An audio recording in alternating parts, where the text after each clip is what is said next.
Hey everyone, get ready because we're doing a deep dive on something people don't always talk about, the emotional side of postpartum. Like you've sent in so much about this, and we're really going to break it down. Yeah, it's something we really need to talk about more. We talk about the baby, but postpartum is a huge deal. Huge. And one of the sources said it perfectly. It's like you're not just preparing for a baby, you're preparing for a newborn self.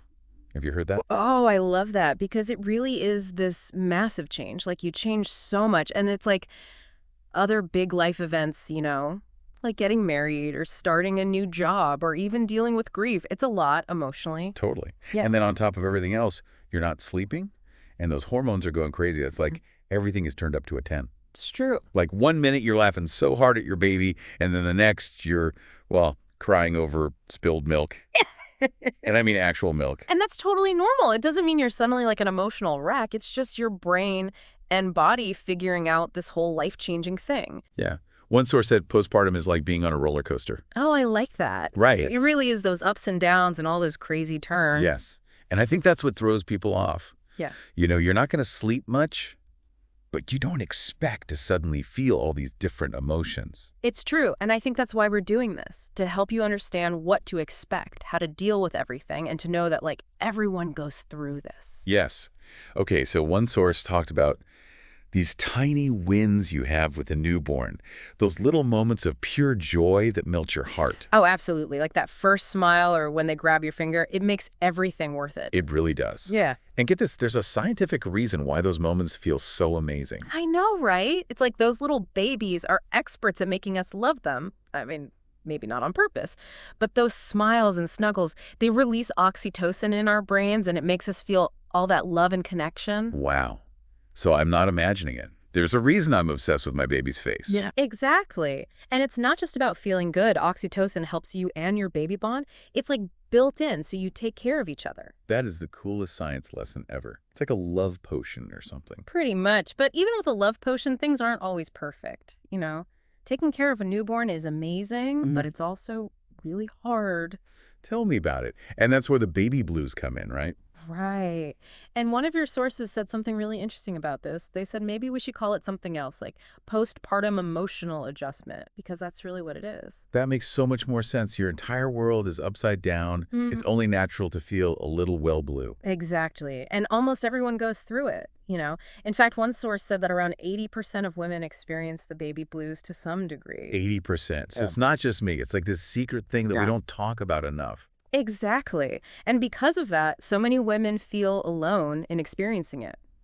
And one of your sources even shared this really relatable story about how one day she just found herself crying because she wasn't feeling that instant overwhelming bond with her baby. Oh my gosh, I remember feeling that way too. Like I thought I was supposed to be instantly in love, but I just felt so overwhelmed. It's like you see all those perfect pictures of motherhood, but the reality is much messier.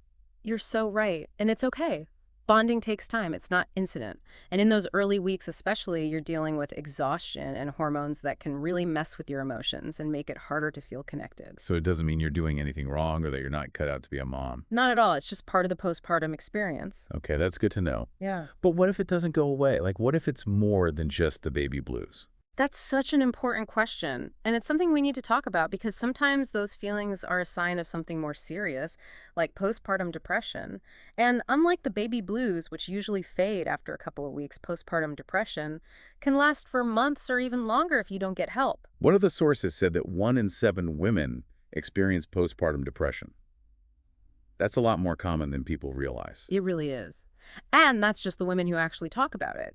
There are probably many more women who are struggling silently because there's still so much stigma around mental health, especially for moms. Like everyone expects you to just bounce back and be happy all the time. Exactly. Yeah. It's so important to remember that postpartum depression isn't a weakness, and it's not your fault. It's a medical condition, just like anything else. And it can happen to anyone, no matter your background or your circumstances. So how do you even know if you have postpartum depression? What are the signs? Well, one of your sources described it really well. They said it's more than just feeling sad or down. It's like you're drowning in your emotions and you can't get back to the surface. Wow. That's a really powerful image. And sadly, I know a lot of women feel that way. Yeah, and they might feel super sad or anxious or irritable, and it just doesn't go away. They might not enjoy things they used to or have trouble concentrating. And it's not always sadness, right? Sometimes women feel angry or even have thoughts that fear them. That's right. And their appetite and sleep can change, or they might feel worthless or guilty. And sometimes women even have thoughts of hurting themselves or their baby. That last one is something we need to talk about more. It's terrifying to have those thoughts, but it's important for moms to know that they're not alone and it doesn't make them a bad mom. You're absolutely right. And all of these feelings can make you feel really alone. That's why it's so important to reach out for help. Talk to your doctor or a therapist or a friend or family member. And if you're listening to this and thinking, this is me, please know that you're not alone and there is help out there. Absolutely. There are effective treatments for postpartum depression, including therapy and medication. And there are support groups where you can connect with other women who understand what you're going through. It's all about finding what works for you and remembering that you don't have to go through this alone. Exactly. And speaking of finding what works, let's talk about some practical tips for navigating this whole emotional roller coaster, whether you're experiencing the baby blues or postpartum depression. One of the sources talked about the importance of self-compassion. Self-compassion. I like the sound of that, but what does that even look like when you're exhausted and covered in baby dot stuff? Right. It's definitely easier said than done, but it's about treating yourself with the same kindness you would give a friend who's going through the same thing. So instead of being hard on yourself for not being perfect, you accept that this is hard and it's okay to not be okay. Exactly. One source said to imagine you're talking to a friend who's struggling. What would you say to them? Now try saying those same kind and encouraging words to yourself. That's such good advice. We're always harder on ourselves than anyone else. That's so true. And speaking of being kind to ourselves, let's talk about sleep, which I know is hilarious when we're talking about newborns. You're speaking my language. Yeah. Sleep deprivation is like a badge of honor in those first few months. But it really takes a toll, huh? It really does. It's not just about feeling tired. It can mess with your emotions. One of your sources said it's like trying to make important decisions on an empty stomach. You just can't think straight or handle stress very well. Okay, so sleep is important. We get it. But how do you actually sleep more when your baby is on their own sleep schedule? Honestly, there's no magic answer. But the best advice I saw was about teamwork. If you have a partner, try switching off those nighttime feedings or diaper changes. Even a few hours of uninterrupted sleep can make a huge difference. And if you don't have a partner, don't be afraid to ask for help. Maybe a family member or friend can come over so you can get a nap. Exactly. And remember those postpartum doulas we talked about? They can be lifesavers too. Even having someone there to help with chores or hold the baby while you take a shower can feel like a vacation. You're right. Even a small break can make a world of difference. Oh, And speaking of things that can boost your mood, what about exercise? I'll admit working out was the last thing I wanted to do when I was exhausted, but I know it helps. it really does.